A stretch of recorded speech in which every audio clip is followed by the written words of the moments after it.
Belichick addressed it with you guys this morning, and I wanted to give you guys the opportunity to ask questions that you want. I'll do my best to provide the answers that I have, if any, and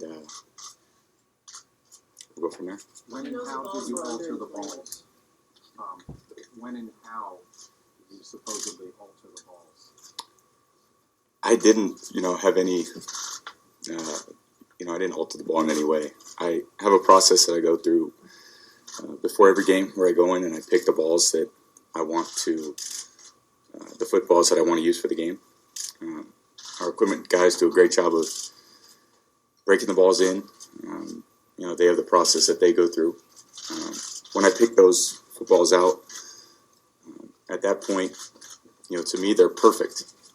I don't want anyone touching the balls after that. I don't want anyone rubbing them, putting in the air in them, taking in the air out. To me, those balls are perfect, and that's what I expect when I show up on the field. So, that happened obviously on Sunday night. It was the same process that I always go through. I didn't think anything of it. Obviously I woke up Monday morning and answered a question on the radio about it. And that was the first I really heard of it. Peter Alexander from NBC News. This has raised a lot of uncomfortable conversations for people around this country who view you, a 3-time Super Bowl champion, a 2-time MVP, as their idol. The question they're asking themselves is, what's up with our hero? So can you answer right now, is Tom Brady a cheater? I don't believe so. I feel like I've always played within the rules. I would never do anything to break the rules. I believe in fair play, and I respect the league and everything that they're doing to try to create a very competitive playing field for all the NFL teams. It's a very competitive league.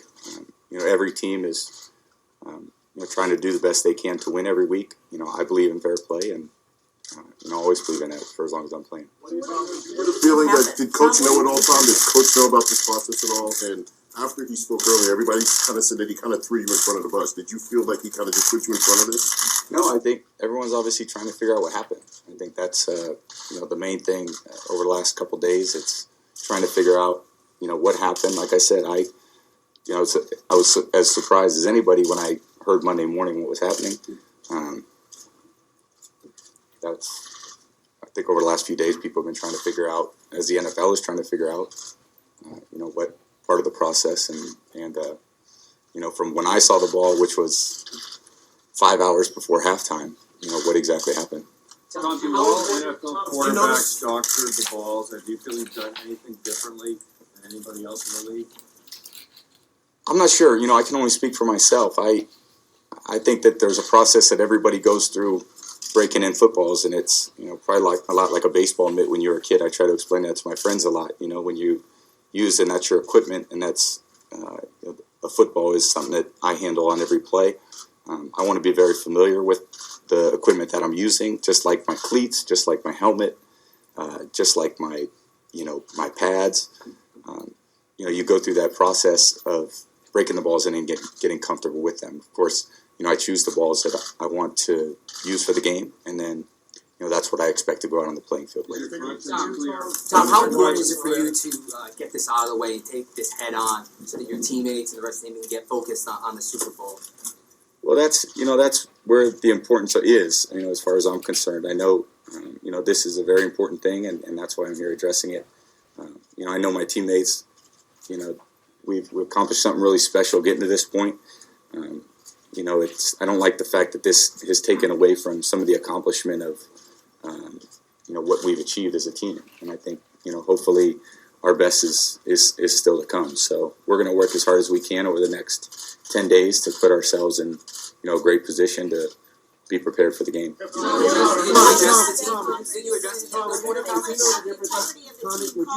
know the difference, Tom, from a quote-unquote underinflated ball to an overinflated ball, and the balls that you used in the first half?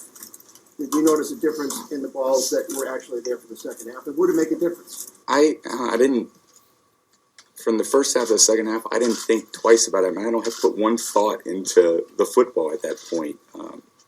Once I approved the ball, like I said, that's the ball that I expect out there on the field. So it wasn't even a thought, inkling of a concern of mine that they were any different. I just assumed that they were exactly the same. First half, second half. Tom, what do you say to the skeptics who say, look, the Patriots have had violations before. How can we possibly believe what Brady and the coach are saying now? Well, everybody has, an opinion. I think everybody has, the right to believe whatever they want. I don't ever cast judgment on someone's belief system, and I don't, if that's what they feel like they want to do, then, I don't have a problem with it. I think part of being in this position and putting yourself under a spot like this and being open for criticism, I think that's very much part of being a professional athlete. So, we can only express to you what our side is and how we approach it, and then everyone is going to make their own. As a follow-up, are you comfortable within yourself that nobody on Sunday on the Patriots side did anything wrong?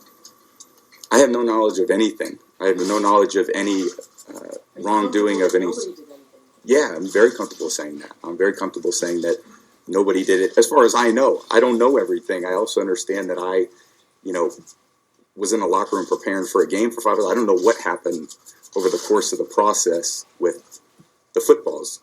I was preparing for my own job and doing what I needed to do. Tom, you said that 4 years ago, Tom, you said that you liked the ball deflated. You were quoted saying you liked throwing a deflated ball. You actually joked about Gronk spiking it because it oozes out a little bit of air. You like a softer ball. So explain that comment in context of what you're dealing with this week. Yeah, I know. I remember, I obviously read that I said that.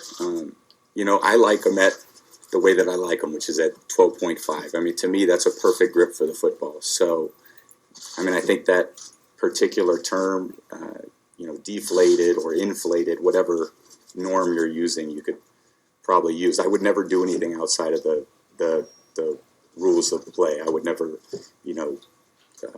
have someone do something that I thought was outside of the So rules. you've never knowingly played with a football that was under 12.5 pounds of pressure? No.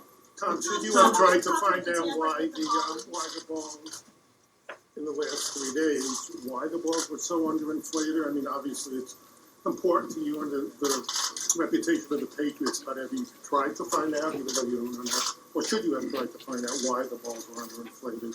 Well, that's a great question. I think there's a lot of people that have more information than me. I only know what I've kind of gone through in the process that I've, taken as part of the game and in the post game, as well as trying to prepare for the Super Bowl. So, I have questions too, but, there's nobody that I know that can answer the questions that I have. So I just have tried my best to focus on what I need to do is to be prepared for Tom, if you know Seattle. the look and feel of the football that you like, do you think there could have been other games where you played with an underinflated football, since that football you played with is maybe something you prefer? I don't know.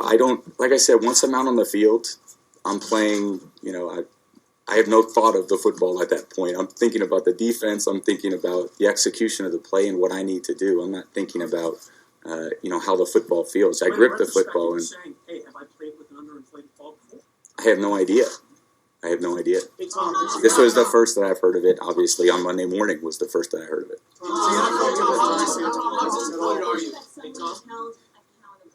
If it's found that someone did improperly tamper with the balls in some way, it's important for you, the legacy of this team, that someone's held accountable.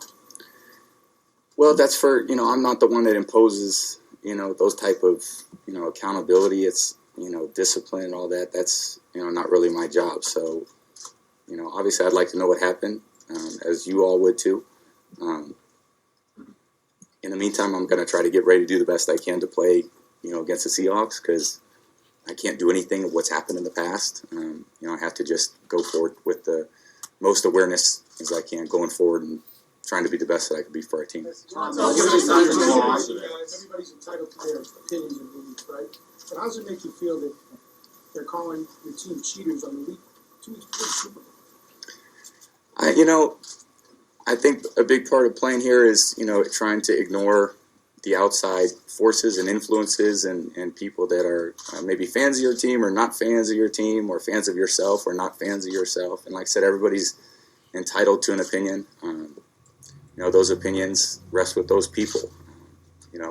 I think you can just go out and try to be the best person you can be, deal with people with respect, with honesty, with integrity. Have a high moral standard. And I've always really tried to exemplify that as an athlete, and I'll continue to try to do that. Who's motivated you guys? We got a lot of motivation. I would say we got a lot of motivation as a team. But I think our team's overcome a lot of adversity this year, and I think sometimes in life the biggest challenges end up being the best things that happen in your life. And we've overcome a lot of those this year as a team. So we can rally around one another and support one another. You can be the best teammate that you can possibly be, and you can go out and support each other and try to go win a very important game. Tom, did you address your teammates? Did you address your teammates today? And if so, what did you say to them? Those are very personal things, with my teammates. So that's it was very personal comments. Tom, when you pick out the balls, is that before they went to the referees? Yeah, they always are. It's always the same process. I get here, the playoffs. I got here pretty early before the games, and then I go in there and I choose, however many balls are necessary for the game. Sometimes it's 12, 16, 18, 24. This last particular game was 24. And when I felt them, they were perfect. I wouldn't want anyone touching those. I would zip those things up and lock them away until I got out on the field and had the opportunity to play with them. And that's what I thought I was doing. Tom, do you find it curious then that those balls were what they were when they go to the officials by halftime? They're deflated by 2 bucks? Absolutely. That was very surprising to me. Tom, one of your teammates this morning said that this was a media thing. He gives us something to talk about. Is that the feeling in the room? Because he didn't give it as much seriousness as I thought he would have. Is there a feeling behind closed doors that we're blowing this out of proportion? Or is it a serious thing that you're really concerned about? Absolutely. No, it's very serious. This is a very serious, topic. Obviously the integrity of the sport is very important. I also think there's another focus that we have also as a team, that guys are really focused on our opponent and the things that we have to do to try to be successful. So, everyone's trying to figure out what happened. But at the same time, you've got to prepare for, the Seahawks also. Tom, You they'll say that in sort of future. laughed this off on Monday, though. You laughed this off on the radio, and suddenly today you're a lot more somber about this. What happened between Monday and today? Well, that was, that was real early in the morning. I got home, at 12, 1 o'clock and woke up to do the radio interview. And I was very shocked to hear it. So I almost laughed it off, thinking it wasn't, that was more sour grapes than anything. And then it ends up being a very serious thing when when you start learning the things that were being said. The start of the second half was delayed. The balls were swapped out. Coach says he knew nothing about it, which, you have to take him at his word. But the game was delayed. How did you guys on that sideline not know what was going on the field with respect to the balls, and that there was obviously an issue with the balls? I don't think anybody knew there was an issue with the balls. I think they said the balls are not ready for play, and then I turned around in the huddle, and the ball was ready for play. So I didn't think anything of it. Nobody said anything to you, Tom, on the sideline. It was a good minute delay between the start of your series, when you came on the field, got ready, got lined up, and then before you had your first snap. There's a good minute delay there. Nobody said anything. I wasn't paying attention to what was happening at that time. I don't remember, everything was happening obviously so fast in the middle of the game. I was thinking about the series to go out there and, the execution of the game. So Tom, you said that you like. The officials No. did not say a word. You don't feel like There's a you lot had of an fans unfair right now advantage of simply- the Colts. You don't feel like you had an unfair advantage of the Colts. I felt like we won the game fair and square, so we ended up, playing a great opponent, and I thought our team went out and played a great game offensively, defensively, special teams. It was a great accomplishment to reach the AFC Championship, to win the AFC Championship, and then to have the opportunity to play in the Super Bowl. So that was a great feeling after the game. Obviously the next few days and hearing of the football issue has taken away from a little bit of that, but hopefully we'll rally around one another to bring it back to the task at hand, which is to try to go out and be the best we can be. Tom, you say that you love. Fans right now are somewhat disappointed just in the situation right here? For those, is this a moment where you should just pause and say, whether it was by design, as you suggested it wasn't, or just accidental, is this a moment to just say, I'm sorry, to the fans of the NFL and to the fans of Tom Brady? Well, I think it's disappointing that a situation like this, happens. It's obviously I'd love to be up here talking about in a very joyful mood. These are the two best weeks of the year if you happen to be one of the two teams still playing. So it's a great, it should be a great 2 weeks. I'm obviously very disappointed that we have to be having a press conference like this. I wish I could give you more answers or the answers that you guys were looking for, but I don't have some of those answers. The fans are watching, so if they're looking in that camera, what do you say? The fans of the Patriots, I'm not sure what would you like me to say. I'm not quite sure. you say whatever you like. You're the guy. Does the league have a responsibility to button this up so that everybody can move on? I think they'll do however they see fit. I think that's up to their responsibility to do whatever they want to do. That's kind of usually what happens anyway. So, like I said, I know they're doing their investigation, and that's, I'm sure, I don't know what will happen after that. Did you guys be able to twist in the wind a little bit out here between you and Bill? No, I mean, I think we're preparing for the Super Bowl. I think this is obviously something we're having to address, but at the same time, I think we're focused on trying to go out and beat the Seahawks. You say his perfect ball is Did you talk 12 to the and a half. investigators of the league? Sorry? Did the investigators in the league talk to you as part of the investigation? Not yet. What was So the your level perfect ball is of 12 and a half. seriousness of the issue? You said earlier that first it seemed lighter and then you became convinced that it was more serious. What was it that convinced you of the seriousness? Well, I just wasn't obviously aware Monday morning of everything that had happened. So just as I learned more, you understand that there's more than what I initially. What's most serious about it to you?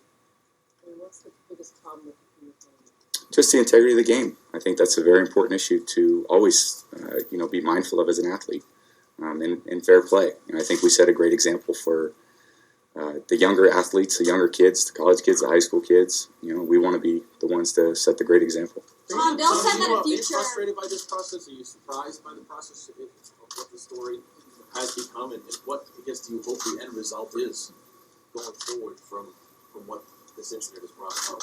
I'm not sure. I'm not sure if I have a hope. I haven't put much thought into that. It's been just a short period of time. I'd really love to go out there and play a great game. Obviously the NFL would love to figure out what happened in this situation. And I try to keep everything in perspective. So I'm happy that we have an opportunity to play in the next game. And obviously I'm disappointed by the footballs of last game. But I can't do anything about what happened. I can only try to. I can really only do something going forward. They haven't talked to you yet? The league has not spoken to you, contacted you, and got you outside of the story of this yet? No, but they may. I think that's their. I think that's obviously their choice. Tom, do you find that odd, though? If they wanted, like Tom said, to put this behind us and get ready for the Super Bowl, they would have contacted you? Sure. Yeah, they might. They might. Tom, your mom. Yeah. I'm not. No, I'm not. It's odd that they haven't at this point. That you're the quarterback and you're the center of this story right now, and the league's officials investigating haven't talked to you. Indicates to a lot of people that they're letting this drag on, twist in the wind. I'm not sure. Have you been told whether they will talk to you? I'm not sure. Tom, there are people who are going to hear this and they're going to say, if you're so familiar with the equipment, how could you not know that the balls were underinflated? What would you say to them? Well, I addressed that a little bit earlier in that, like I said, I don't put any thought into the footballs after I choose them. When you're out there playing, in front of 70,000 people, like a home crowd, you don't think about it. You're just reacting to the game. I don't certainly think about the football. I just assume that it's the same one that I approved, in the pregame. Your perfect football, Tom, is 12 and a half. Last question, balls you used in practice. We break them in practice, certainly sometimes. Yeah, we definitely do that. It's different from game to game. I mean, some days one ball may feel good, the next day it may not. It depends on maybe how, I don't know, the humidity in the air or how old the ball was, or I think there's a lot of variables with obviously Mother Nature and with the balls. So whatever feels good that day, those are the ones that I would typically choose. So those are the same ones that maybe Bill squirts a little water on, where you're not looking at in practice. Yeah, he does that a lot, but it could be. Yeah, it definitely could be. Tom, what's the say that you have better numbers? Look at these balls before each game and you pick those. Yep. The ones you pick, those were the balls, and as you said earlier, you didn't want them to be touched. You didn't notice that 15% of air was out of the ball when you started using it. It's a little hard to believe. There's no point. It didn't strike you during that first effort. The ball would kill it. Yeah, Ron, I didn't feel any different, obviously, than I would just assume that it was the same thing. It's like I said, once I get the ball, I'm, dropping back and reading the coverage and throwing the ball, and I'm not, Well, professional athletes can tell you if the basketball players, if the rim is 6 inches off, they can tell you by taking 2 shots. Baseball players pick up a bat and tell you it's less than an ounce different than what it's supposed to be. Ask us, you who makes your living with football, 15% of the ball is deflated, and I didn't even notice. I wouldn't know on a particular play. I mean, it was a very wet, cold, windy night. Like I said, it's. But DeQuell Jackson. Have you asked the staff? I don't know. I don't do that, Ron. I get the snap, I drop back, I throw the ball. I grip it, and I try to throw the ball. That's the extent of the, me touching the football. So I don't sit there and, try to squeeze it and determine that. If that's what the Colts want to do, then that's what they want to do. I don't, that was what their decision was. But I certainly didn't, I didn't, no, I did not recognize that. I did not feel a difference between the first half and the second half when supposedly they were inflated to the, original, even more inflated. I didn't notice any difference. I didn't obviously think there was anything different between halves. When you initially tested balls and they met your approval, do you think you would have noticed if the balls were underinflated at that time? Yeah, but I'm not. I don't know. I guess it's a challenging thing. I'm not squeezing the balls. I'm not. I don't. That's not part of my process. I grab it. I feel the lace. I feel the leather. I feel the tack on the ball. That's really what you go for. It's not like I'd ever squeezed the football. I just grip the football. I think there's maybe a little bit of a difference in, how I do that. You did say that 12.5. Tom, does that go along with the fact that you had better numbers after that happened, when the whole exchange was made? You went 9 for 9 in the rest of that third quarter after the supposedly underinflated balls were taken care of. Yeah, I mean that's like I said. I didn't think any differently in the second half as I did in the first half. I mean, I know we had a great second half. It was due to great execution by a lot of great football players. So like I said, I know that's obviously the what they said. They put they inflated them, and I didn't notice the difference. I wish I could tell you something different. I just didn't notice any difference. You did say that your perfect football was 12.5 pounds per square inch, though, and Bill said that possibly a future fix could be to inflate them a little bit more so that if they deflate during the course of the game, it won't go under that bottom level. Will that take any adjustment for you if 12.5 is what you like? I don't think that would make much of a difference. If like I said, I didn't feel any difference between what was 13-pound football or 11-pound football the other night. So it's it's pretty irrelevant to me. Tom, you were instrumental in helping the league change the rule that lets teams bring their own balls to games on offense. Yeah. Will you now help lobby the league to change the rules surrounding this situation? What situation, what process would that be? Of us breaking in our own balls? And making sure the balls are the proper weight throughout the game. Yeah, if they want to do that, I have no problem with that. I certainly wouldn't want them to take away us breaking the balls in. I think that's a great thing for all the quarterbacks to have the balls in play that they want to use. Everybody has a preference. Some guys like them round, and Some guys like them thin, some guys like them tacky, some guys like them brand new, some guys like old balls. I mean, they're all different, and it's leather, and it's all, every batch comes, they're different. So you got to feel them, and you try to go out and you try to use the ones that you like the best, the ones that you use in practice. You want to go out there and try to, have the most possible consistency you can to go in the game with. I'm concerned that some of the balls will be underweight. So will you then go to the league and say, hey, let's change these rules. Let's make sure I'm never touching a ball that I believe is the proper weight that might not be. Absolutely. If they want to check that, I would love for them to be a 12.5. Like I said, I think that's the perfect fit for me. I know there's other quarterbacks, like I said, that may prefer more than that. But, that's what works for me. It's all a very individual thing. Are you saying the refs might have missed this? Am I saying that? Is it possible the refs missed this and they didn't catch it? I don't have any, I'm not a conspiracy theorist. I don't, I don't know what happened. I mean, I have no explanation for it. I don't know what happened between the time that I touched it and, really till Monday morning, I had no idea what happened with the balls. So Who handles the balls after the ref hands them back over to team custody? I have no idea. That's not part of my process. Ball boy, equipment manager. I have no idea. I'm, preparing for the game. I would never be a part of that.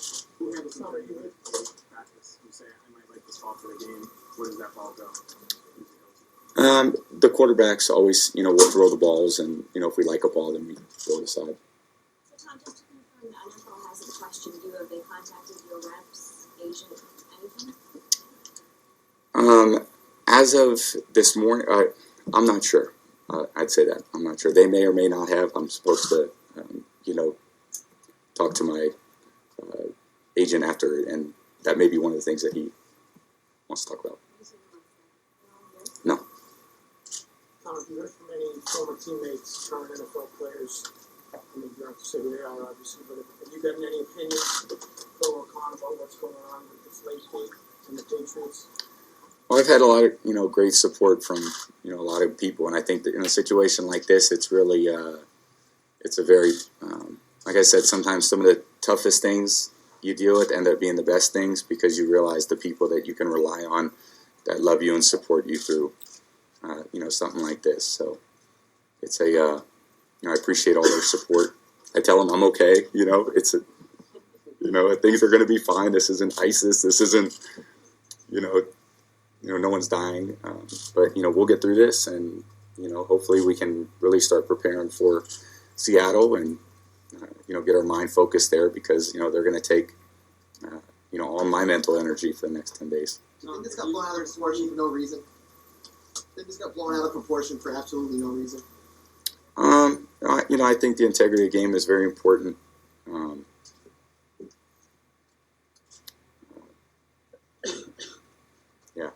Integrity of the game is very important. Tom, have you personally sought out anyone from the equipment staff just to ask them if they did anything with the football? Yeah, and they haven't, and I believe them, and they also know that how I like the balls, and I tell them how great they are before the game, and how perfect job, great job. So they know how I like it, and that's exactly the way they are. Tom, one of the Coach Dawson was out here earlier.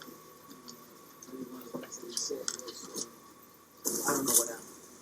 You just said, I don't know what happened. Yet, most of the football world believes that you two guys are the two most prepared guys for any situation known to man. Anything to do with situation in football. If you weren't part of this team, you were sitting here, back at home, would you be saying, oh yeah, those guys wouldn't know anything, they know everything else, they wouldn't know a thing about this, or would you be skeptical? Well, it's whosever opinion, everybody can have an opinion, Ron, and I think that, whatever opinion people have, I mean, that's okay by me. I think I put myself in this position where I can stand up here and deal with that. I know what I go through on a daily basis. I know the process that I take. I also know what's in my control and what's out of my control. So I think a lot of my whole life has been about focusing on the things that are in my control and trying to do the best with that opportunity and the best I can with it. If I don't know something, I don't know something. I don't know what to say other than that. I just know the process that I go through, and I'm very comfortable with it. And hopefully we can, go forward and play a great game in a week from Sunday. Tom, when you left the field on Sunday or drove home Sunday night, is this the last thing you'd ever think you'd be talking about come Thursday before you guys wipe your arms off? Yeah, absolutely. I mean, like I said, I had no. Yeah. Thanks, guys. I think they said that's it about 10 minutes ago. So, thank you, guys. Bye-bye.